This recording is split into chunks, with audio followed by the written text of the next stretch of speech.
ঢেকিয়াজুলিত পুনৰ শিশু নিৰ্যাতনৰ লজ্জাজনক ঘটনা গুৱাহাটীৰ পৰা তেজপুৰলৈ গৈ থকা এখন ট্ৰেভেলাৰত মইনুদ্দিন আলী নামৰ এটা লম্পটে একেখন বাছতে থকা এগৰাকী 10 বছৰীয়া কন্যা শিশুক শাৰীৰিক নিৰ্যাতন চলায়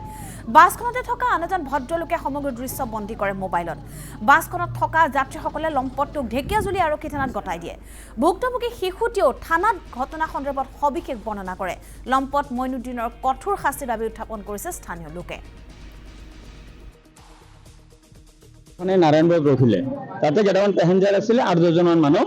ড্ৰাইভাৰৰ চিনাকি গাড়ীখন 10-15 মিনিট ৰখিলে ৰখাৰ পিছত এজনী ছোৱালী উঠিলে 10 বছৰ বয়স হ'ব লগত তাৰ আইতা উঠিলে বহাৰ পিছত তাৰ পিছফালে এটা চিটত এটা ল'ৰা বহি আছিলে ল'ৰাজনে প্ৰথমে তাক ফটো কৰিলে ফটো কৰি জুম কৰি চাই আছে মোৰ চকুত পৰিলে মই তাক ফলো কৰা ষ্টাৰ্ট কৰিলো ফলো কৰি উঠি মই চালো যে নাই তাৰ ইন্টেনশনটো বেয়া মই তাৰ গোটেইখিনি কাম ভিডিঅ' ৰেকৰ্ডিং কৰিলো যি হওক 2-4 মিনিট যি কৰিছো আনি ঢেকিয়াজুলি থানাত গতাই দিলো